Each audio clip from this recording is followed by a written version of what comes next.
awesome. Those guys, everyone, stand-up character, stand-up good guy. It was so easy to fit in. You just really had to copy what the old guys were doing because they were such good people.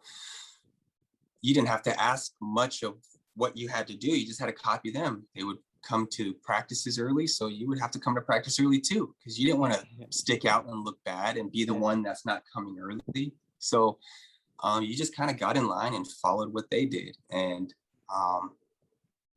Coach Chot had a great philosophy and system he put in place that really made us bond as a team. You know, we were really the only team during that era that was like doing some crazy ass training camps abroad. Like every year, Diego, we were going to Las Vegas or Serbia or Milan, Italy or Lithuania or all Qatar. Over the world. Yeah, Qatar, Australia. I know I'm missing something. And these are just training camps. This is not like, these are training camps. How crazy is that? Well, coach will think this whole thing out, put us in the mountains in the middle of nowhere in some country. And we just literally like have each other with no wives, no girlfriends, no kids around. And we're just bonding. And that shit really helps. I'm telling you. Yeah, you do shit like that with your team. Yeah. You share some good stories. You kind of relate to each other of your whole grow up experience, and all of a sudden you feel like brothers, and you're going to play harder for each other. You know, you're not going to care who gets the credit, you know? Yeah. So, again, I kind of went off and started talking a lot. You can tell I really love those guys. Yeah. Great experience. Yeah. So easy to follow.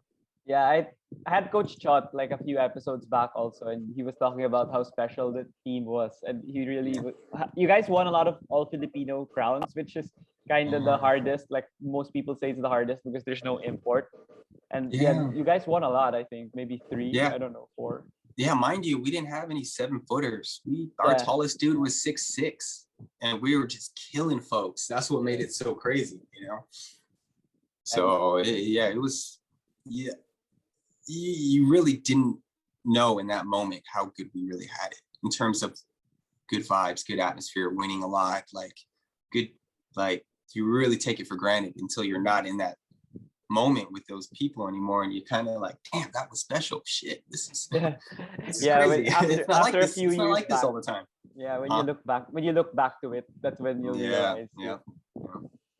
How was the dribble drive for your game? Was it perfect suited for your style of play also, because Coach Chot said it was fun to implement it with you guys? It was. For me, it worked. I was such a hard slasher, and it's so funny. Like no one knows this. Like when I came out of college, I was a shooter. Okay.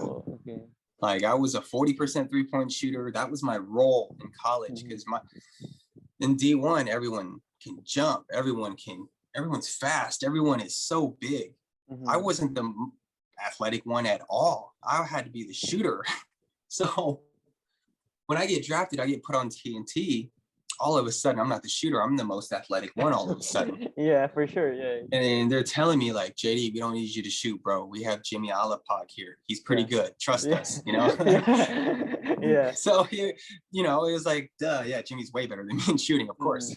Yeah. And then, you know, of course, the Larry Fonashear, he's better. Oh yeah, Fonashear. Red Ritualo. I think he was there. Ritualo, you know, Ronnie Del Campo. Yeah. Right. So it was more back then, like when you have such a star-studded team, you just have to be good at one thing, you know, and do it really good.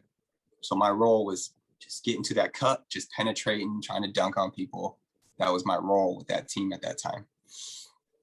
How about maybe the most special championship for you in that run? What was it? What could you say it was? Or was it more of everything? Like it had something special? Yeah. Oh man. There's this one where we got our 3-peat, where we were the first team to win 3 all Filipinos. It was against Rain or Shine. That was probably the peak of our performance as a team. We won 4-0 the finals. It was such a boring series. We shut them out. We had this one sequence in game 4 in the last quarter where, you know, I trick off like 4 threes. You know, we're throwing oops to Kelly for and ones off the fucking glass for like, we were so connected. And what made it crazy was that whole series. Mm-hmm. So Jason got best player of the conference. Mm-hmm. Ronnie Dell got finals MVP, right? But for all 4 of those games, it was always someone else that got player of the game. Like, wow. And it never was Ronnie Dell or Jason. It was always like else. Jimmy. Yeah, Jimmy, Ollie got one, I got one, Larry got one, and then isn't that crazy? And then, it is. And then still Dale gets finals MVP, or Jason didn't even kill it in the finals. Just everyone kind of did, you know. That was probably the most special because it was just, we won it so easily. Like, we were just shocked too. Like, wow, this was crazy. That was special, you know.